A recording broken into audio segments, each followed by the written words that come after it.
At my granddaughter's wedding rehearsal, my daughter-in-law leaned across the table and said, loud enough for the bride's family to hear, "Mom, we put you at the back table with the cousins. The front is just for important family." I smiled and nodded. She didn't know I'd written the check for the entire weekend. $312,000. The next morning, before the sun came up, I called my estate attorney. "Hello, friends. It's me again. Lily here, and I'm so grateful you're listening today. Before I tell you this story, please do me a favor and let me know in the comments where you're listening from. I love seeing how far my voice travels. Some weeks I get folks from Louisiana, from Yorkshire, from a fishing village in Nova Scotia I'd never heard of. It humbles me. And if what I'm about to share strikes a chord, give this video a thumbs up. That's how the algorithm finds the people who need to hear it. Now, let me start at the beginning, because the the rehearsal dinner, that wasn't really the beginning. That was the moment the dam broke. The cracks have been spreading for years.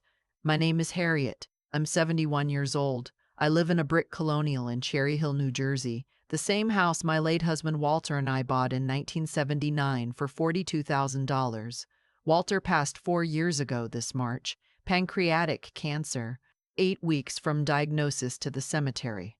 He was a structural engineer who spent his whole career at the Port Authority, designing the bones of bridges and tunnels that nobody ever thinks about until something goes wrong. He was a quiet man, methodical, saved every receipt, reviewed our finances every Sunday morning at the kitchen table with a cup of black coffee and a yellow legal pad. When Walter died, I inherited everything. The house, paid off in 2003, his pension, 2 retirement accounts that, between them, held just under $2 million, a modest brokerage account, and the life insurance, which paid out $400,000. I was, by any reasonable measure, comfortable, not wealthy in the way people in those big glass houses up in Short Hills are wealthy, but comfortable enough that I never had to think about money. Walter had made sure of that. My son's name is Preston. He's our only child. He's 43 now. Works in commercial real estate development out in Greenwich, Connecticut. His wife, my daughter-in-law, is named Marisol. She's a few years younger than him, and she runs what she calls a lifestyle brand. From what I can tell, that means she posts photos of herself in expensive kitchens with linen aprons and tells women on the internet how to live their lives. She has, I'm told, a substantial following. They have 1 child, my granddaughter, Tessa, 23, just out of Vanderbilt, getting married last October to a young man named Beau from Charleston. A good kid, quiet. Reminded me of Walter, actually. No, I'm not going to pretend the trouble started when Walter died, because that would be a lie. The truth is, the borrowing started about 10 years ago when Preston and Marisol bought their first house in Greenwich. Walter and I helped with the down payment, $45,000. We didn't think twice about it. They were young, the market was tight, and what are parents for if not that?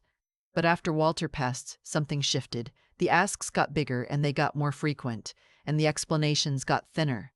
18 months after the funeral, Preston called me and said Marisol's brand was at an inflection point. He needed $60,000 to invest in a new website, photographers, all that. I wrote the check. 6 months later, it was Tessa's grad school application fees, then a deposit, then her first semester. $28,000. 4 months after that, Marisol's mother passed, and they wanted to fly the whole family to Mexico City for the service, business class, because Marisol couldn't bear the thought of grieving in coach. $18,000. I paid. Then it was the kitchen renovation. A small refresh, Preston called it. $92,000. I remember Marisol walked me through it on FaceTime when it was finished, this gleaming temple of marble and brass, and she said, "Harriet, we just couldn't have done this without you." She always called me Harriet, by the way. Never Mom. Never Mother.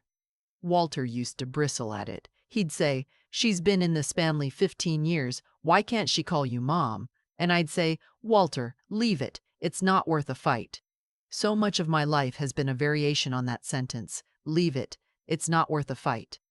Then came the Aspen trip in 2024. They were going skiing for 10 days over Christmas and they invited me.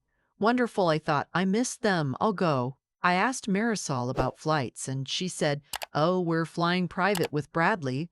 That was Preston's old college roommate who'd done very well in finance. but there wasn't an extra seat, so I'd need to fly commercial. Fine, I said. Tell me what dates. She gave me the dates and I bought my own ticket, and then she said, "Oh, and Harriet, since the chalet is so expensive, we're all chipping in."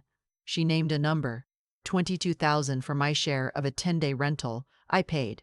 When I got there, my room was the maid's quarters off the kitchen. A twin bed, no window, a coat rack instead of a closet. Tessa actually cried when she saw it. She came in and sat on the edge of the bed and said, "Grandma, this is wrong. You can have my room." And I said, "Sweetheart, don't make a scene. It's fine. I'll only be sleeping in here." I didn't sleep much that week. I lay in that little room listening to the ice maker and thinking about Walter.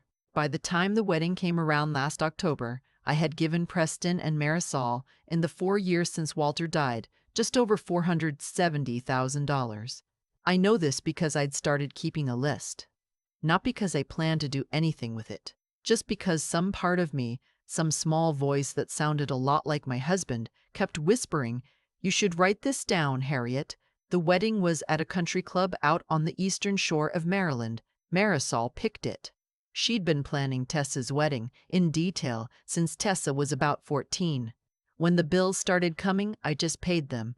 The venue, the florist, the string quartet for the ceremony, and the 8-piece band for the reception, the custom calligraphy invitations on cotton paper, the welcome bags with bottles of wine and crystallized ginger and little leather luggage tags, the rehearsal dinner at a separate venue, a yacht club, also picked by Marisol, the brunch the morning after, the block of 40 hotel rooms.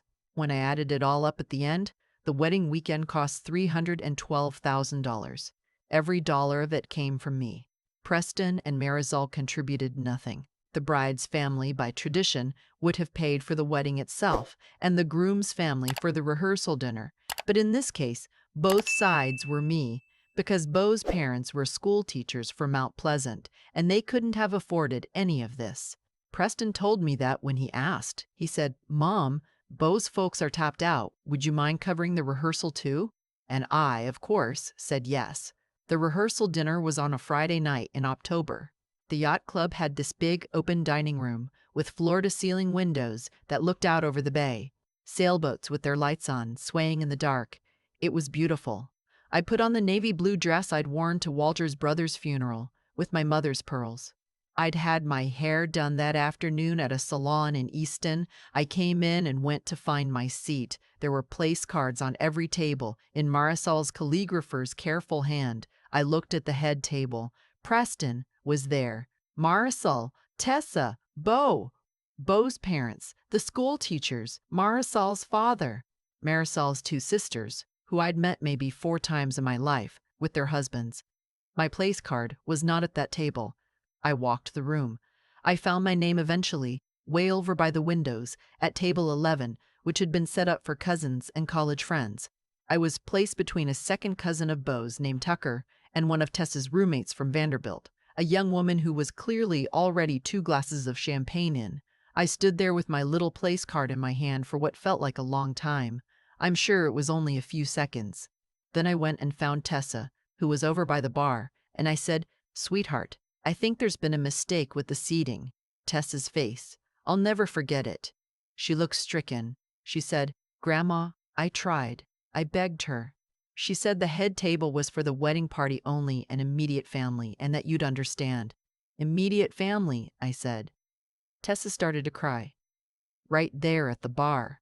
And that's when Marisol appeared, in a champagne-colored gown, smelling of tuberose, and she put her hand on my arm and she said, in that voice she uses, that voice that's somehow both syrupy and condescending, "Harriet, honey, don't make this a thing.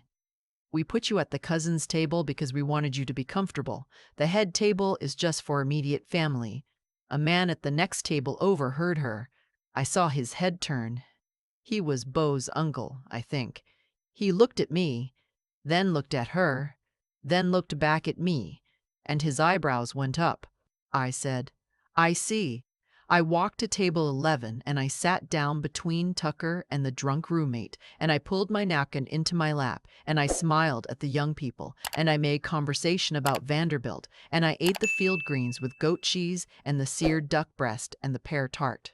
And when Preston stood up to give the father of the bride toast, I clapped politely with everyone else, and when Marisol stood up after him and made some little remark about, "I want to thank everyone who helped make this weekend possible, our families, our village," and never said my name.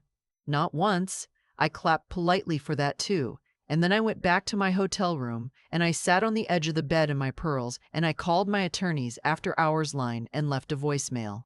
His name is Augustin. He's been my lawyer for 6 years, since shortly after Walter died, and I realized I needed someone of my own. I said, "Augustin, this is Harriet Beaumont. I need to see you Monday morning. I need to restructure everything. The house, the trusts, the will, all of it. Please call me back at your earliest convenience." Then I took off my pearls and I lay down on the hotel bed in my dress, and I did not cry. I'd already done my crying years ago in private, and I was past the crying part now. I was somewhere new. The wedding the next afternoon was lovely. I sat in the second pew. When Tessa walked down the aisle on Preston's arm, she looked at me, and her eyes were wet. I gave her a smile, the warmest smile I had in me, because none of this was her doing. I left Sunday morning before the brunch. I told Tessa I had a migraine. She hugged me for a long time at the door of the hotel, and she said, "Grandma, I love you. I'm so sorry." "Sweetheart, you have nothing to be sorry for." "Nothing. Do you understand me?" She nodded. I drove the 4 hours home to Cherry Hill, and on Monday morning at 9 o'clock, I was in Augustin's office on Howdenfield Avenue. I want to tell you what I told him because it's important. I said, "Augustin, I've been a fool for a long time. I don't want to be a fool anymore. I want you to take everything I have and put it in a structure my son and his wife cannot touch, cannot influence, cannot challenge. I want it ironclad. I want educational trusts for my granddaughter, but they don't mature until she is 35, and they're administered by a third party, and her parents have no say. The remainder, when I die, I want it to go to charity. Specifically, I want it to go to the Children's Hospital in Camden, and I want it to be in Walter's name." Augustine took notes. He's a careful man. When I was finished, he set down his pen and said, "Harriet, what brought this on?" I told him about the rehearsal dinner. I told him about Aspen. I told him about the $470,000. I told him about the $312,000 for the wedding. I told him about the maid's quarters and the place card and Marisol calling me Harriet for 15 years. Augustin listened. He's about my age, with a white mustache and berry blue eyes. When I was finished, he said, "I'll have the trust documents drafted by Friday. We'll move the assets next week. I'd also like to get statements from your physician and a brief cognitive evaluation on file, just as a precaution." "A precaution against what?" He looked at me. "Harriet, when people like your son realize what's happened, they sometimes try to claim the parent has lost capacity. We want to be ahead of that." A cold feeling went through me. "You think Preston would do that?" "I don't know your son, but I have seen it many times." I made an appointment with Dr. Inyobong, my internist, for the following day. I'd been seeing her for 11 years. I told her the whole story. She listened, nodded, then ran me through a cognitive screening and a neuro exam right there in the office, and dictated a letter on the spot, signed and notarized, attesting that I was sharp as a tack and fully competent to manage my own affairs. By the following Wednesday, everything was in motion. The brokerage account was being moved into a new revocable trust. The house was being deeded into the trust. The retirement accounts were being retitled. A new will was being drawn up, leaving Preston a single dollar. Augustin asked me about that. He said, "You don't have to leave him anything." I said, "I want him to know it was deliberate. I want him to know I remembered him." Now, the joint money market account, the one I'd opened years ago so that Preston could help me with bill pay, that was the first thing to go. I closed it on Thursday morning. It had a balance of about $98,000 in it, all of it mine. None of it his, but he'd had visibility into it for years. Friday morning, my phone rang. I knew it would. "Mom, what is going on with the money market account?" I said, "Preston, good morning. How are you?" "Mom, the account. It says closed. Was there fraud? Is there a problem?" "No, sweetheart. No problem. I just decided to simplify my finances. Without telling me, without telling you. There was a long pause. Mom, are you all right? You don't sound like yourself. There it was, right on schedule. I'm perfectly fine, Preston. Have you been to a doctor recently? Marisol and we've been worried about you for a while. Some of the things you've been saying lately, the way you left the brunch early, we wondered if maybe you were getting a little confused. I almost laughed. I almost told him I'd been to the doctor on Tuesday and had a notarized letter saying I was clearer headed than half the United States Senate. But Augustin had told me, do not show your hand, so I didn't. I said, Preston, I'm not confused. I made a financial decision. It's my money, it's my decision, and I don't need to discuss it with you. Mom, I'm your son. I'm trying to look out for you. I appreciate that. The answer is still no. Was there something else? He was quiet. Then he said, in a colder voice, a voice I'd never heard from him before, Mom, we need to talk in person. Marisol and I will fly down this weekend. Don't bother. I won't be home. Mom.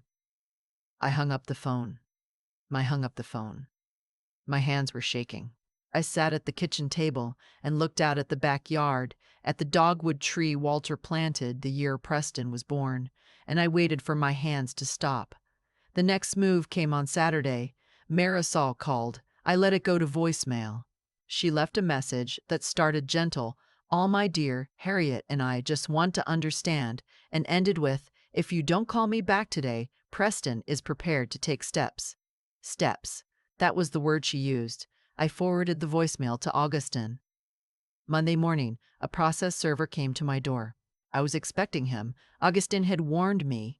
Preston had filed an emergency petition in Superior Court for temporary conservatorship, citing concerns about my mental capacity, my erratic financial decisions, and my increasing isolation from family.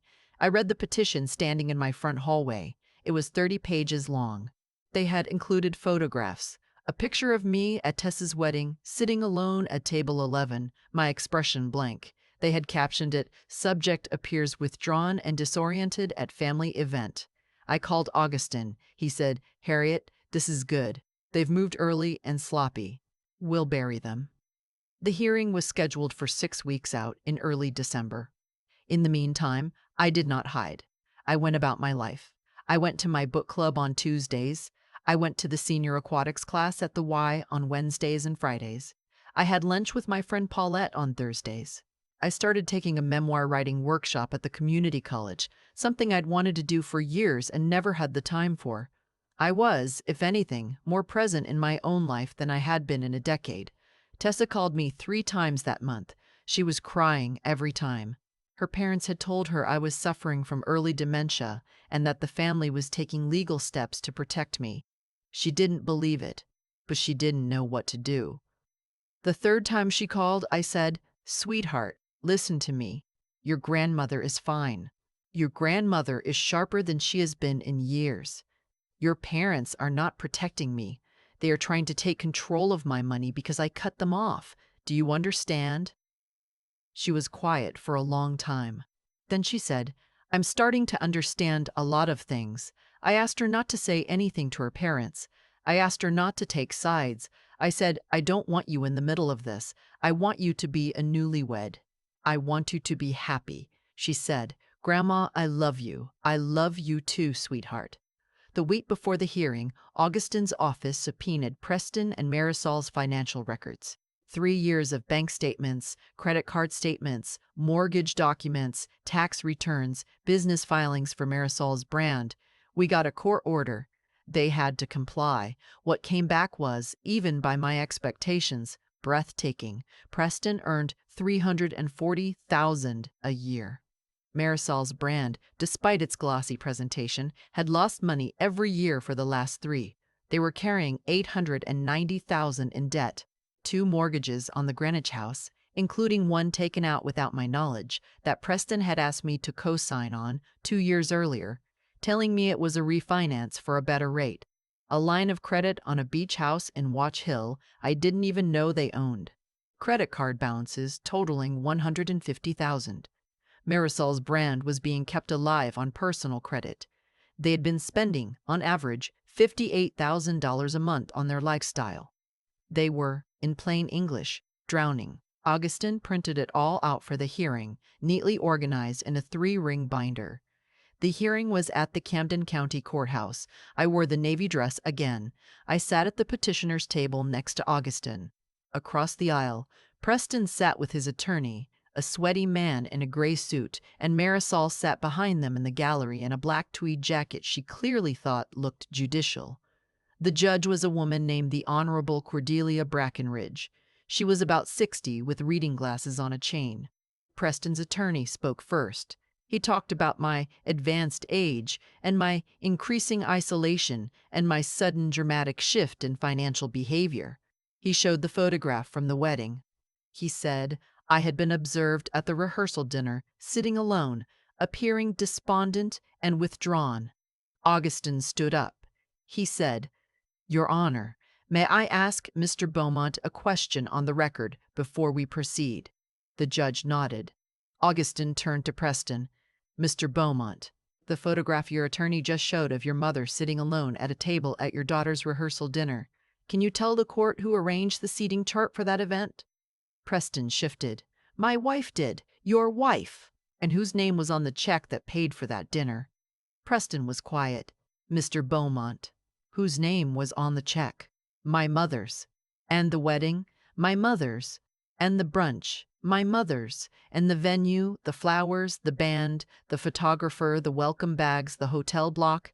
"My mother's." "And your mother, the person who paid for the entire weekend, was seated by your wife at a table in the back of the room while your wife's distant relatives were seated at the head table. Is that correct?" The courtroom was very quiet. "That was a mistake," Preston said. "A mistake," Augustin repeated. "Was the $470,000 your mother transferred to you in the 4 years since your father's death also a mistake?" Preston's attorney objected. The judge overruled. Augustin walked the court through the entire ledger. The Aspen trip, the kitchen renovation, the hidden second mortgage Preston had asked me to co-sign on, the $58,000 a month in lifestyle spending, the $890,000 in debt. He laid it all out, line by line, with copies for the judge. Then he submitted Dr. Turry, Iniobong's letter, the cognitive evaluation, a second evaluation we'd had done by a neuropsychologist in Philadelphia. 3 letters from my book club and aquatics group, attesting to my full mental engagement, my income tax return showing I had filed every year, on time, prepared by myself, and a copy of the memoir I'd been writing in my workshop. 12,000 words, well organized, with footnotes. Augustine handed it to the judge with a small smile. Judge Brackenridge looked at Preston for a long time over her reading glasses. She said, "Mr. Brackenridge? Beaumont, I have been on this bench for 19 years. I have seen many petitions for conservatorship. This is among the most poorly substantiated I have ever encountered. I am denying it. I am also referring this matter to the prosecutor's office for review. Given the financial pattern documented in these exhibits, particularly the mortgage your mother appears to have signed under what may have been false pretenses, the petitioner is ordered to pay the respondent's legal fees in their entirety. We are adjourned." She struck the gavel. I did not feel triumphant. I felt tired, bone-tired. Augustin walked me out of the courtroom, and Preston tried to catch my eye, and I did not let him. Marisol was crying into a handkerchief in the gallery. I walked past her without looking. In the parking garage, Augustin said, "Harriet, you did the right thing." I said, "I know." The fallout from that hearing was extensive. The court transcripts were public record. A reporter from the Philadelphia Inquirer found them while looking for something else and wrote a piece. It ran on a Sunday in February. The headline was, "Connecticut couple loses bid to seize mother's estate after court documents reveal pattern of financial dependency." Marisol's brand collapsed within the month. Her sponsors pulled out. Her followers, many of whom had written to me in long, heartfelt messages, left in droves.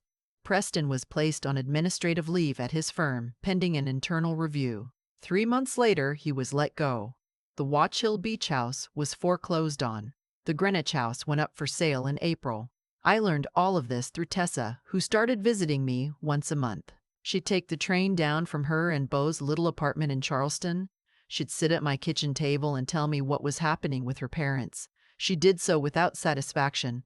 She loved them. She was hurting for them. But she also told me, the third or fourth time she came down, "Grandma, I see it now. I see what they did. I see what they were doing to you. And I'm sorry I didn't see it sooner." I told her she had nothing to be sorry for. I told her she had been a child. I told her that the only thing I needed from her, the only thing, was for her to have a happy life and to remember that asking someone for money again and again while showing them no respect is not love. It's something else. I don't have a clean word for it. I have not spoken to Preston in 14 months. He sent me a letter in the spring. 8 pages, handwritten. I read it once, all the way through. He apologized. He said losing his job had been the worst and best thing that ever happened to him. He said he was in therapy. He said he was trying to understand who he had become. He said he loved me. I put the letter in a drawer in Walter's old desk. I have not written back. I may, someday. I may not. I am at this point in my life, not in a hurry. Marisol sent her own letter 2 months later. I did not read past the first page. The first page was about her. It was always about her. I am 71 years old. I am healthier than I have been since I was 60. I sleep through the night now. My blood pressure is down 12 points. I took a trip last fall to Portugal with my friend Paulette, just the two of us. 2 weeks of seafood and wine and old churches and the Atlantic from the other side. I came home and I signed up for a second memoir workshop. I have started seeing a man named Augusto, no relation to Augustin, who is a retired high school history teacher from Voorhees. We have dinner once a week. He is kind and slow, and he asks me about myself. Tessa is pregnant. She told me last month. She and Beau are having a girl. They want to name her Walter, after my husband. Walter for a girl. I cried when she told me, "I'm going to fly down to Charleston in March to be there when the baby is born. I have already started knitting, so that's the story. That's what happened." Let me tell you what I learned, because I think that's why you're really here. You're not here for the gossip. You're here because some piece of this feels familiar, doesn't it? Maybe it's your son. Maybe it's your daughter. Maybe it's a sister, a niece, a friend you've been propping up for years. Someone who has, slowly and then all at once, taught you that your love is a thing they can spend. Here is what I learned. I learned that the people who love you do not ask you to make yourself smaller so they can feel bigger. They do not seat you in the back. They do not call you by your first name when they could call you mom. I learned that money in a family is never just money. It is a language, and what you give, freely and without limit, is not received as generosity. It is received as supply. You become a faucet, and nobody loves a faucet. They only notice it when it's turned off. I learned that drawing a line, a real line, will cost you. It cost me my son, at least for now. It might cost me forever. I have made peace with that, or I am making peace with it, which is closer to the truth. Peace is something you make every day, like a bed. I learned that you are allowed to be old and to be tired and to have boundaries and to keep your own money and to sit at the head of your own table. I learned that nobody is coming to give you permission for any of that. You have to take it. I would like to ask you something now, before I go. If you've made it this far, I want you to think about the people in your life who treat you like a faucet. I want you to think about them honestly, and I want you to think about what would happen, what would actually happen if you turned the handle, if you said no. Just once. Tell me in the comments. I read them. I read every one. If this story moved you, share it with one person, just one. Maybe a sister, maybe a friend from church, maybe the woman in your life who you suspect is being used and doesn't quite have the words for it yet. Thank you for sitting with me today. My name is Lily. I'll see you next time. I had been turning this over in my mind for months now, sitting in Walter's old chair by the window in the evenings, and I keep coming back to one simple truth. Nothing that happened to me at that rehearsal dinner was sudden. Not really. The seat at table 11 was the natural ending of a road I had been walking for 15 years, one small surrender at a time. Every check I wrote without question. Every time I let Marisol call me Harriet and didn't correct her.